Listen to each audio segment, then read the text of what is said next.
Welcome back to our channel. This week in chapter 59 of Kaiju number 8, we have to give a shout out to Matsumoto. First off, he introduced us to Kaiju number 6. Or should I say Godzilla reincarnated.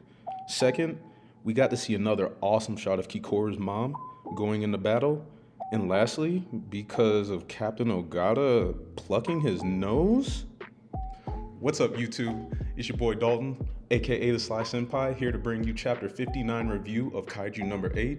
It's a series that I don't normally talk about, but I read it every single week, so I figured why not bring some of that same passion to YouTube and see what you guys think. So without any time to waste, let's go ahead and get into it. So we ended off last week's chapter realizing that Reno actually has cells that are compatible to make him able to use Kaiju number 6, which was badass to figure out because we've kind of been wondering what's been going on with Reno. Him and Kafka have an awesome relationship, and we haven't really been able to see that relationship for the last few chapters. So awesome to kind of see him get brought back into the picture again.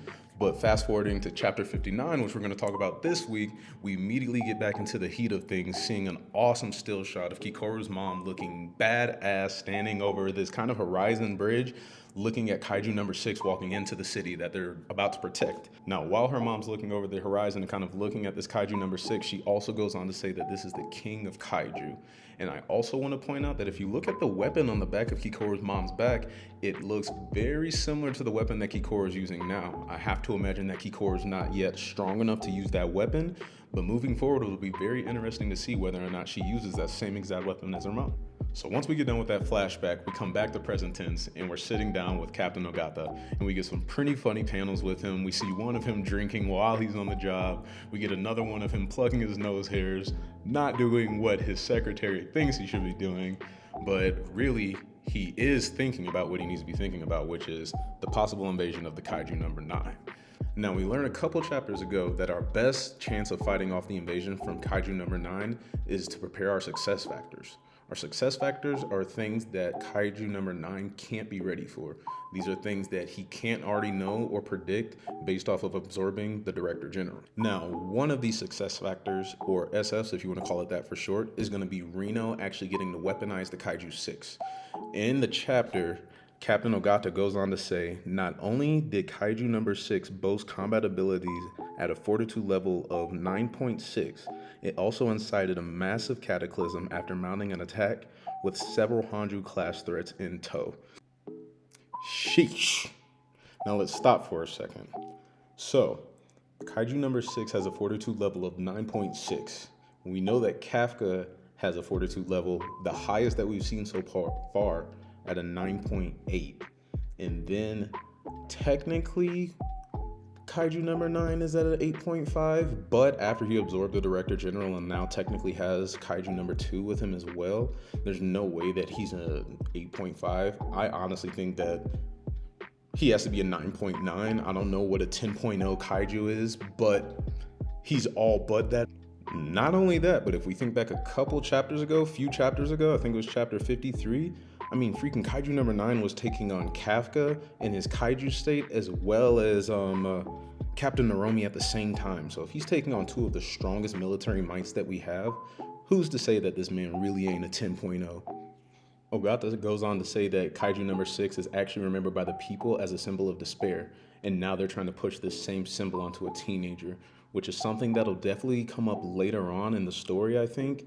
Even though people are going to support Reno protecting them, at the same time, I can only imagine that they're going to be scared in some sort of way whenever they see Reno and realize what he is, who he is. And then next thing you know, we pan back over to another panel and we actually see Reno for the first time wielding the Kaiju 6. It looks like it's going to end up being an armor piece, which is dope.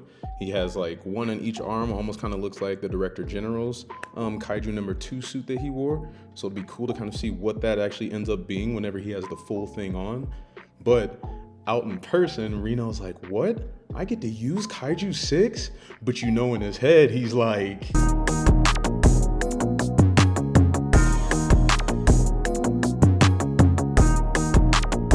But back to it. So then we actually see things go back to Reno and Ogata, and they're basically talking, and Ogata more or less tells Reno, hey, Kaiju number 6 is the most dangerous / most powerful Kaiju that we have under our belts. Like, I don't suggest you even follow through with this. Most people that do this kind of thing die before we even discharge them anyways. And Reno, you finally get to see how strong that connection is with Reno and Kafka again. We haven't seen it in so long, but you forgot that Reno's gonna do anything that he can to protect his brother, his best friend. And that's exactly what he told, he didn't tell Ogata that, but he said, I'm ready, like, let's get it going. Let's get it going. But then he very quickly gets hit with the oh shit moment where he's like, yo, maybe we shouldn't have got it going, because next thing you know, he immediately says, it's only equipped to my arms, but it feels like it's sucking up my strength. And he looks up and says, I won't give in. And I'm about to pan this up on the screen right now. Look at that eye. There's only one other time I've seen an eye like that in this series, and that's the director general. So that was badass to see, man. But we go on to the next page, and here we have literally probably one of my most favorite panels that I've seen drawn in all of the Kaiju series. It was just so awesome to actually see that full layout and that full panel and see that spread of Kaiju 6 and just his presence or his spirit, whatever you want to call it, that Reno felt whenever they were running that compatibility test. And then Reno immediately said, like, dang, like, this is what Kafka's like going to war with all the time whenever he has this Kaiju inside of him. So then the screen turns black. You basically see Reno waking up from obviously passing out from how immense the force was from Kaiju 6. And he's talking to Ogata again. And Ogata more or less says, I told you so. Like, this is the most dangerous / most powerful thing we have. Let's just give it up now. And then Reno says immediately, no, I got this. Like, let me keep on going. So the chapter basically ends with Captain Ogata looks at him and says, you have a 1-month trial period, and after that I'm sending you out to neutralize Kaiju. I'm going to find out for certain whether you're cut out to wear number 6 on the battlefield. And that's where we end. So I guess my thoughts for the week are things are definitely starting to slow down in Kaiju a little bit, but I kind of like that things slowing down a little bit. We really had a crazy period of chapters whenever number 9 was coming and taking the director general and everything even before that. So it's a nice period that we're going through this training arc. I'm excited to see Kafka level up. I can only imagine how strong Kafka is actually going to be once he knows how to fully control his Kaiju. If he's a 9.8 and wow, like, you know what I mean? It's one of those things where they tell you that he's a 9.8 early. It's like Kafka's almost like Gojo. You know what I mean? Where Gojo in the very beginning of the series, they're like, Gojo's a badass. He's the strongest sorcerer. Believe that. At the very beginning of the series, they're like, hey, Kafka just let out a fortitude level of a 9.8. This is the craziest Daikaiju we've seen in a while. And even up to this point, only Kaiju number 9 is competing. So it'll be interesting to see how the training keeps on continuing. I'd love to see how much stronger Kafka is gonna get. I can't wait to see how much stronger Kikuru's gonna get.